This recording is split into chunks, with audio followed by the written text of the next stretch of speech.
Perkvor Pashas Noso Posuk Aleph. V'daber Hashem Moshe Lemor. Dabrel b'nei Yisrael v'marta leim. Isha ki yafli lindor neder Nazir. Nazir Hashem.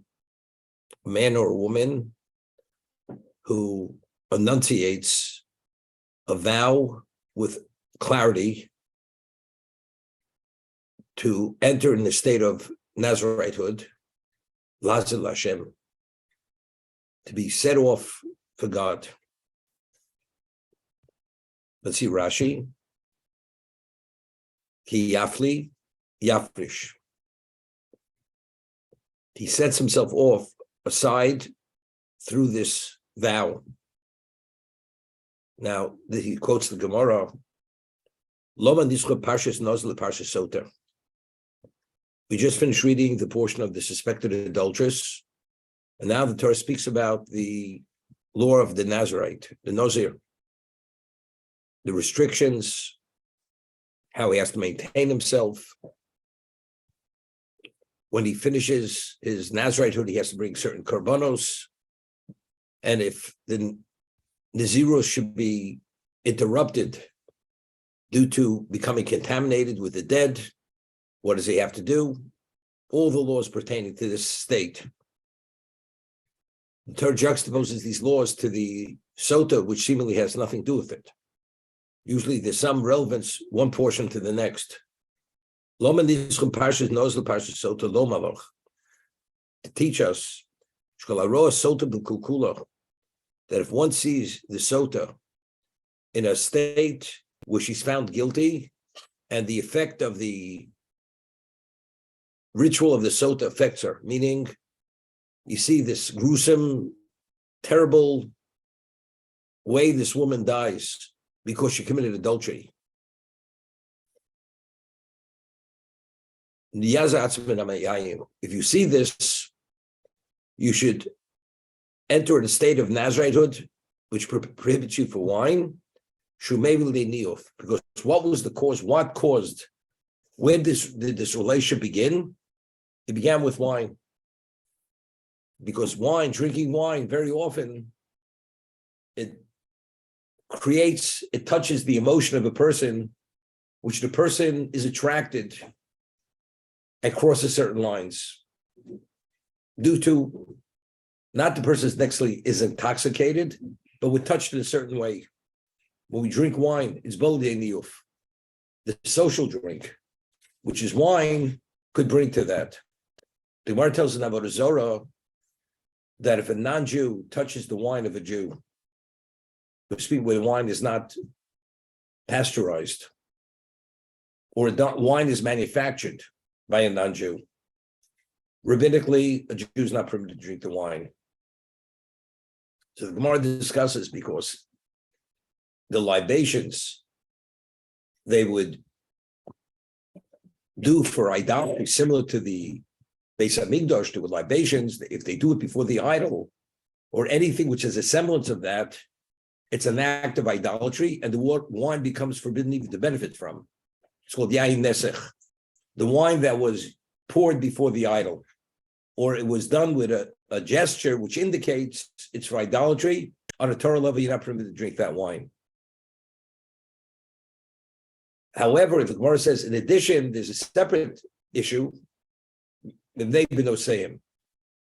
concerned that if you drink the wine of the non-Jew, it'll bring to assimilation. You're going to marry the daughter of the non-Jew. So to put this fence, to put this barrier, not to allow the relationship to start or to begin, to have that social drink, therefore, Chazal said, rabbinically, if a non-Jew even touches the wine of a Jew, or if he manufactures wine, the Jew is not permitted to drink the wine, and not even to benefit from it. The benefit is a whole different discussion. But to drink it, you're definitely not permitted to drink it. Drink the wine, because the social drink brings l'dei niyuf. It brings to a certain degree of licentiousness. We cross lines because lines become blurred. Therefore, if you see the demise of a Sotah as a result of her committing adultery, and you see it in such an ugly light, because you see its consequence, you should prohibit yourself from wine, not just the wine. It's just not making a neder. Person makes a neder vow, I'm not going to, wine's off limits, it's off limits, but it's even more than that. You enter into a state of Naziritehood, which we'll see, it's a state of kara, which he assumes the same status as the Kohen Gadol. That during this period of time, he's not even permitted to contaminate himself to his seven closest relatives to that degree. In addition, when he finishes counting those days, he must shave all the hair off his head and bring a korban. And he burns that hair under the korban in the sanctuary, where the korban is actually cooked. As I'm speaking, what I'm thinking, we find that Nadav Avihu, on the 8th day, when they were installed to be the Kohanim, to begin officiating, they were struck down. And then the Torah states over there that a Kohen who drinks wine, he's not qualified to do the avodah, the service. And according to one interpretation, that the reason why they died, they were struck down, is because they had drunk wine and they officiated. It's called Shuya Yayin. And because they were Shuya Yayin, that's why they were liable to be put to death. Without speaking, they were intoxicated. Even if a Kohen drinks a revius, 2.9 ounces, or let's say 4.2 ounces, he's not intoxicated. But since it's considered he's drunk a measure of wine, which is the revius, he's disqualified. And if he does the avodah, he desecrates the avodah because he's drunk that wine, which is considered the measure of drinking wine. So he'd say, because you have to be 100% cognizant and control, and even to drink that amount of wine, it affects you, that you don't have that level of clarity. And therefore, it's considered not respectful. You're not in a respectful state to officiate. But as I'm reading this, what's the reason why Sotah? If you see the demise of the Sotah in this context, you should enter into a state of Nazirite, because only when you enter into such a removed state, to remove yourself from whatever that represents, to enter a state of purity, to be at a level of the Kohen Gadol. That's the level, as we've seen in the moment, it's called, he has the crown of holiness upon him. When you enter into this state, only then will that experience of minimally 30 days allow you to internalize it and appreciate what you saw, to leave that effect, that you're going to stay away from it, that you have a clarity of understanding. Because this is just a question to ask. Very often, we see things, we understand things, but we're not touched by them. And even with touch, we can't fully internalize them. Because we're physical beings. Because we're a composite of the physical and the spiritual. And we have certain physical needs, we have physical drives. And sometimes we have to suppress them not to do the wrong thing.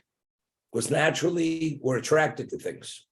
So because even if we suppress them, and we succeed in walking that straight line, but actually simultaneously, they do exist. And those inclinations which exist don't allow us to fully internalize and appreciate how wrong something is. If you eat something bitter, it tastes bitter. Of course, you taste it with your senses. It's bitter. But something which you know it's wrong, absolutely wrong. But if you desire it and you crave for it, as much as you know it's wrong, but in terms of the reality of sensing its wrongness, as you sense something bitter, or putting your hand in fire as it burns, it's not the same level. So even if you see Sotah b'Kula, it's a gruesome state. You see a woman dying in such a miraculous way, how the sin of adultery, due to drinking, going through the Sotah rit, how her life was physically destroyed. She was literally, it decimated her. Still, it's not enough. A person, it would only have a certain superficial level of effect.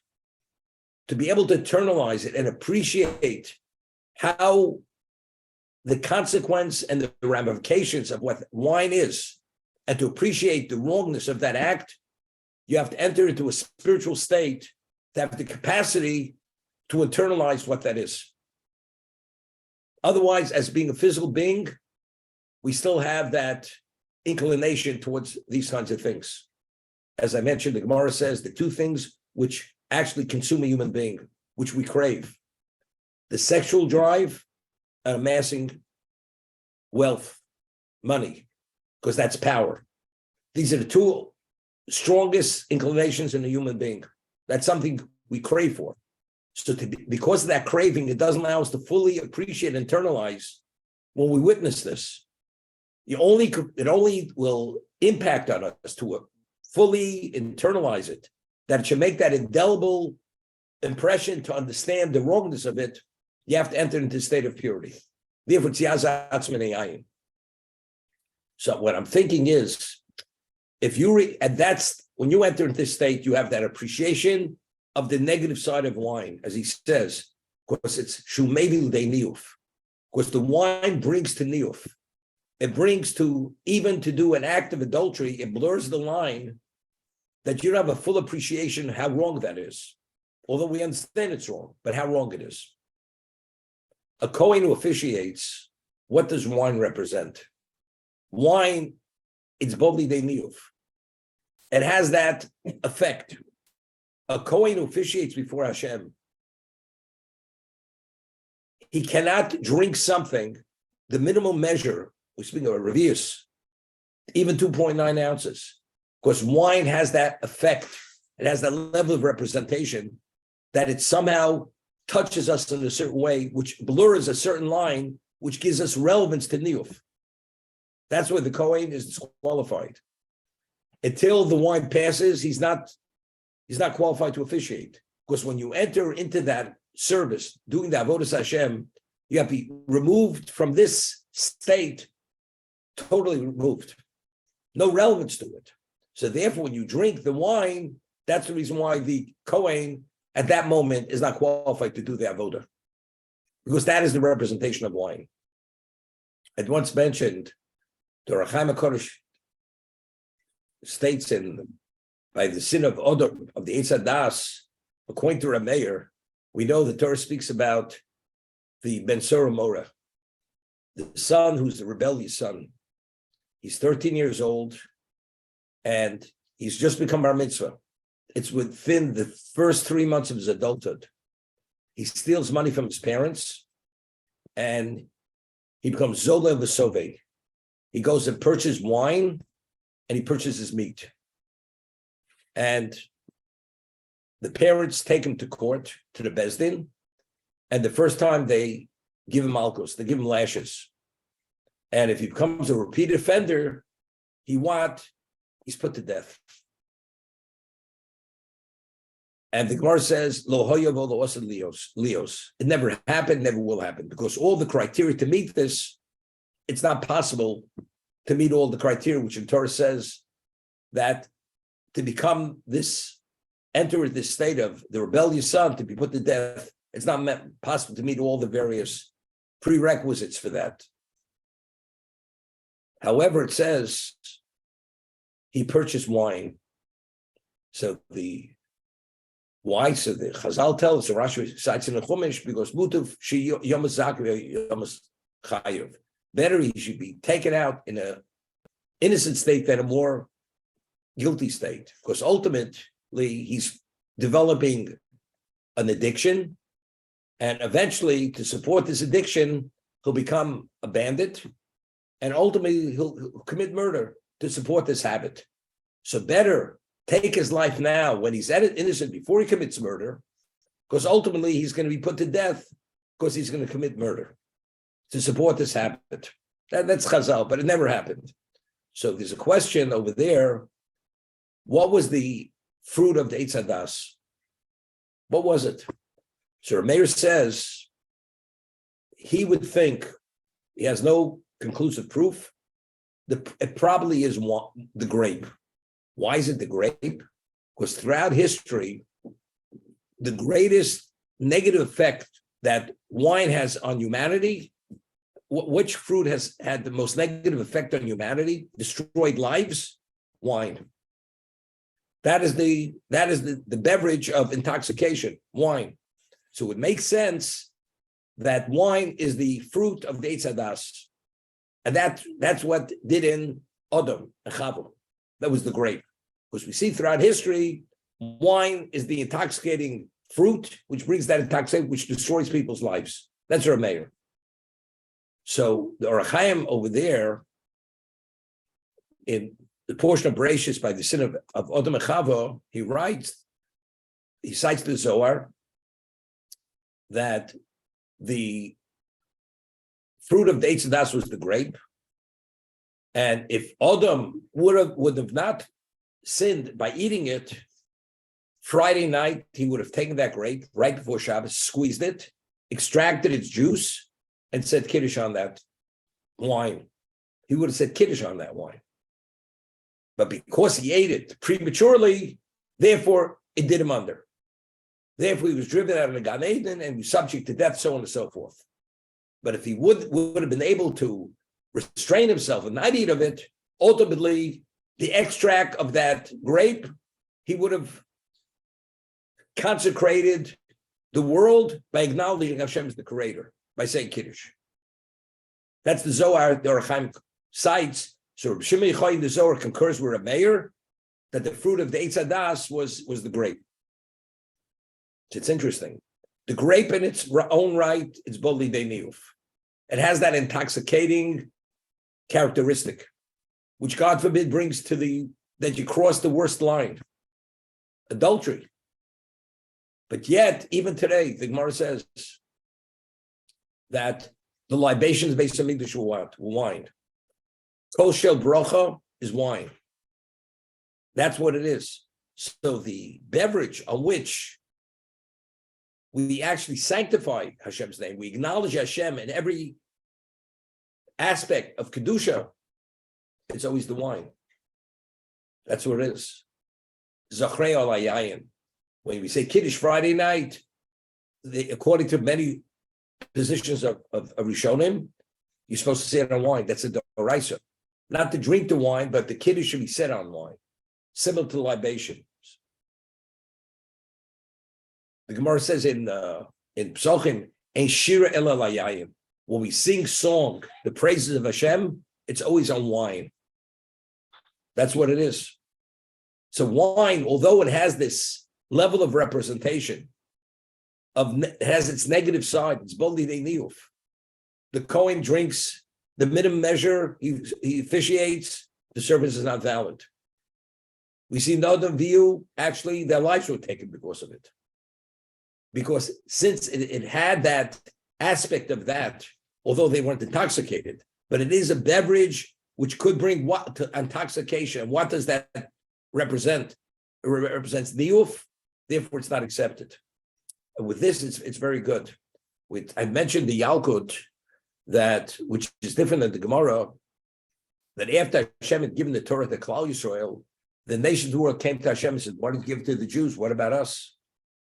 So Hashem says to them, "My children, they were able to bring the books of pedigree to prove that they're all from pure stock, meaning there's no impurity in their line. There's no illegitimacy. They don't commit adultery and they're not involved in incest. But all you people, your issues of adultery and incest, therefore you're not qualified. Therefore, I didn't offer it to you people." And when the Ummah Sa'olam, when the nation heard it, it says, it quotes a pasuk from Mishlei, from Eishes Chayil, "Kamu v'ner v'yashua." The children rose and they extolled her. They were like amazed that this is possible, that there should be such a level of purity. This is what happened. What happened by the Baal Peor? This is the Yalkut. Comes to the Baal Peor, where the Jews were involved with the Moabite women. So the nation of the world come and say, "Look, the Jews are not qualified either now. They crossed the lines we crossed. So the Torah should be taken from them. So Hashem says to the nations of the world, but there was a magefa, there was a plague. 40,000 Jews died in that plague. Those 40,000 people were the ones who crossed those lines. What remains, they're all pure. Therefore, they are the repository, the domicile for my Torah, because they have that level of purity. But why did Bilam, initially, that was Bilam's advice to Balak, if you want to destroy them, this is the way to do it. See, he said to Balak, Elokeim shel Elu Sonei Zimo. The God of the Jews is Sonei. He hates, he despises licentiousness. Once the Jews cross that line, it'll activate a level of Midas Adin, he will not tolerate it for a moment. And that's what happened. There was the plague immediately. So what do we see? Anything that has relevance to this, Hashem, because it has that level of representation, God will not tolerate it. So since wine is Boli Deiniuf, it has that level of representation, the Kohen who officiates, he has relevance to something which Hashem has no tolerance to. Therefore, that's the reason why his avoda is invalidated if he officiates in this state, although we only drank a minimum amount of wine, which is a revius for that reason. First thing I would say is this. The obligation of kosher bracha, as I said, the Gemara says in Nazir, that if a Nazir makes himself accept Nazirate upon himself, he's not permitted to drink wine. So the Gemara asks, but seemingly, if the obligation, say Kiddush, is a Torah obligation, how could he enter in a state of Naziratehood? It's contradictory to his obligation to Kiddush. Because the Torah says, you have to say Kiddush on a cup of wine. So how anything which you enter in a state which is contradictory to the Torah, it's not valid. It's like taking an oath, I will not eat matzah on Pesach. It's not a valid oath. Because that oath doesn't allow you to do the mitzvah. And since you're already mushba v'omen Sinai, you already have a prior obligation from Sinai to eat matzah. So if you have a prior obligation from Sinai to drink wine for Kiddush, so if that's the case, it should be a problem. Why does the Nazir take effect if it interferes with that obligation? So the Gemara answers, and the way Tosas explains the Gemara, the obligation is not to drink the wine. It's to say the Kiddush, the Shira on the wine. Zachrei alayim. You should declare the Vayichulu, that God's the creator on a cup of wine. Don't drink it. So the problem is the drinking, because it's the effect. It's the effect. What does wine represent?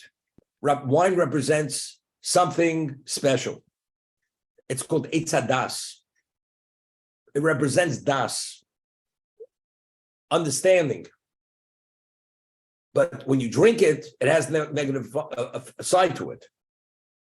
So Shira, it's what it gives you that. I'll give you an example. You walk a tightrope. If you make it to the other side, you're doing okay. And it's considered a feat, it's considered an accomplishment. When you drink wine, it has a certain representation. If you drink a small amount, it's not going to affect you negatively. But if you drink a little bit too much, you're off balance. You're off balance. So the same wine, which gives you that sense, a positive effect, it also, if you drink a little bit too much of it, it throws you off balance. That's maybe they knew. Wine in its own right has that ability. It could bring you to that. So since a revius is the amount which is called you drunk wine in terms of a shear, you already entered into something that you could be off balance, but it has that level of representation. So in terms of its innateness, there's nothing compared to wine.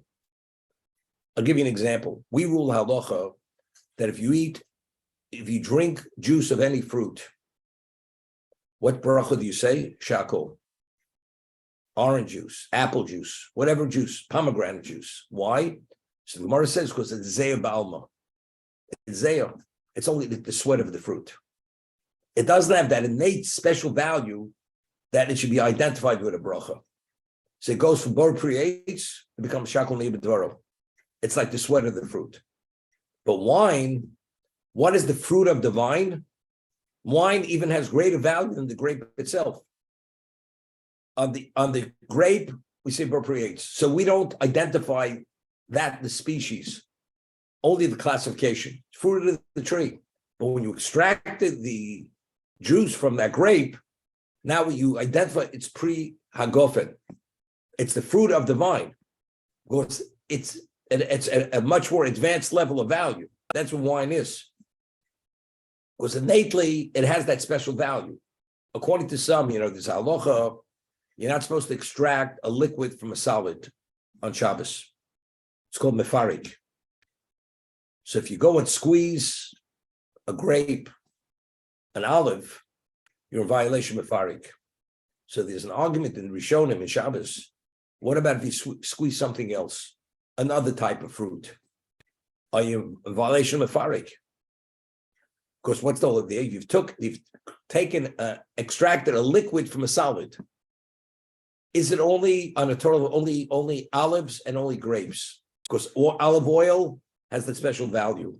Because we find oil has to do with the menachos. It's part of the service in the Beis Hamikdash. Wine also has that special value. So therefore, when we speak about extracting a liquid from a solid, we're speaking about something that has that special value. Any other extract of any other fruit or vegetable, it's Zeya Balma, doesn't have any value. Therefore, the mefarik is only rabbinical. There's some Rishonim who of this opinion. I mean, the majority hold not this way. That whenever you squeeze a lemon, it's like squeezing the grape. You're extracting liquid from solid, you're in violation of mefarik, because you're extracting liquid from a solid.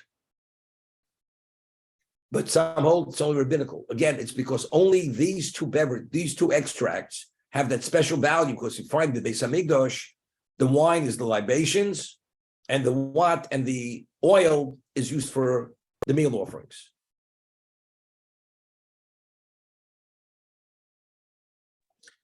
Rabbi, I guess I follow. So the question we're asking is, which was asked, every situation, the only reason why our choices have value is because every choice is a challenge. Because we go in either direction. And we chose to go in the right direction, therefore we're credited for making the right choice.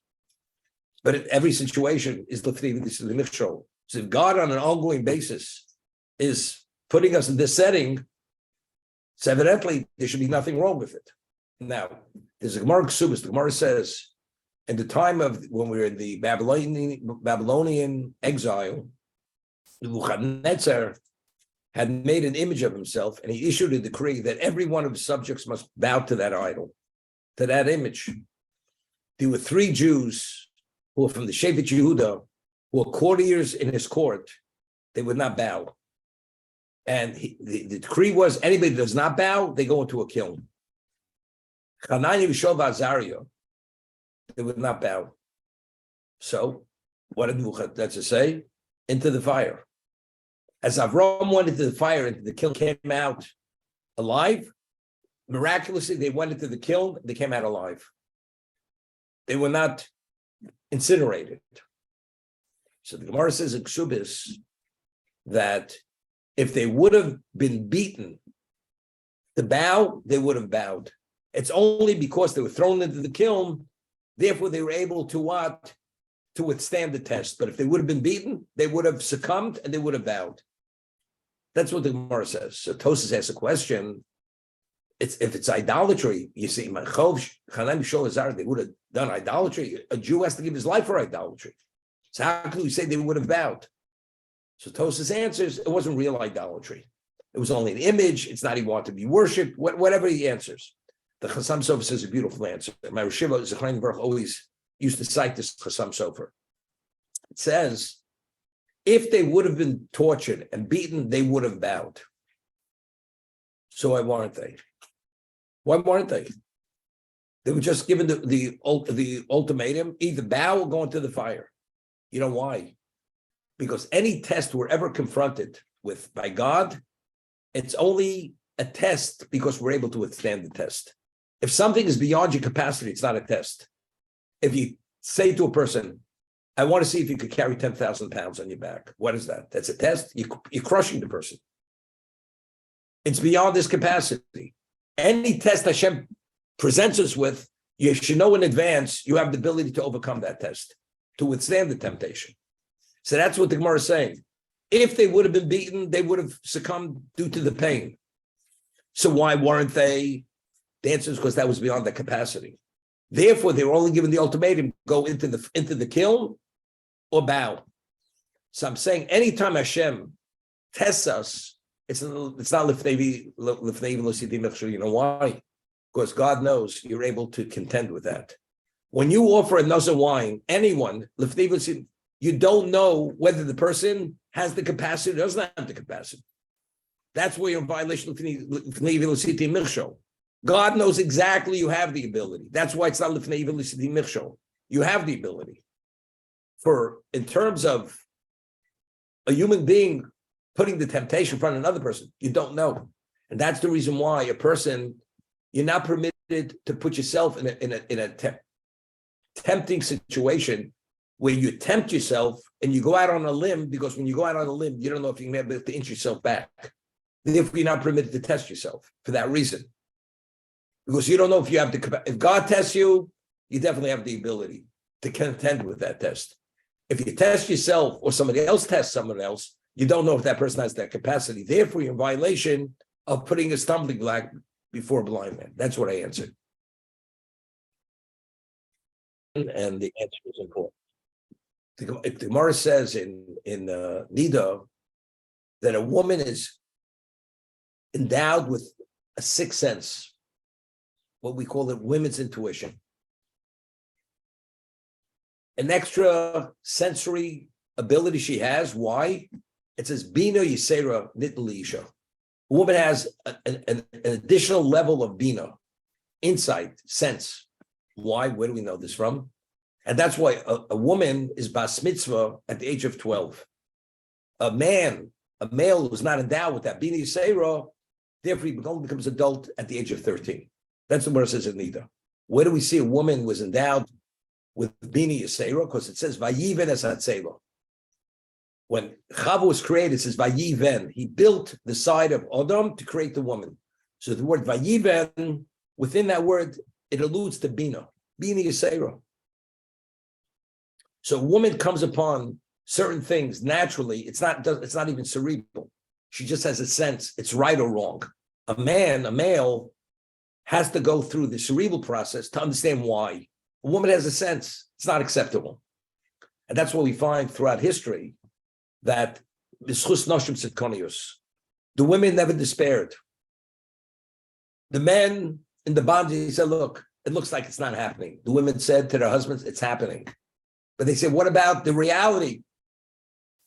Our sense is it's going to happen. That's part of the Bina Yisera.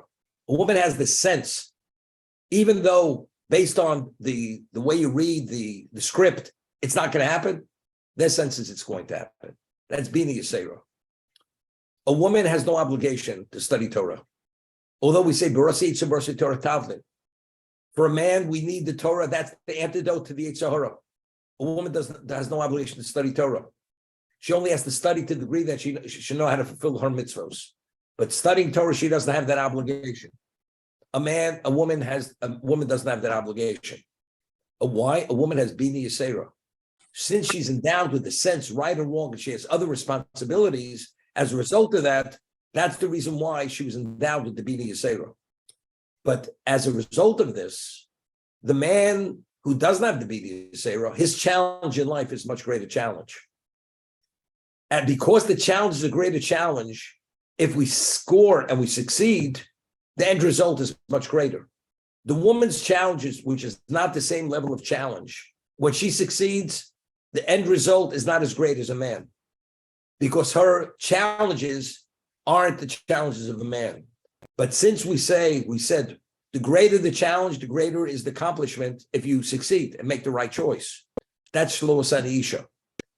We thank Hashem that He gave us the greater challenge, despite the fact that life is much more difficult or complicated for a man, that every moment has to be invested properly. Otherwise, we're doing the wrong thing. We're vulnerable, which a woman doesn't have that vulnerability.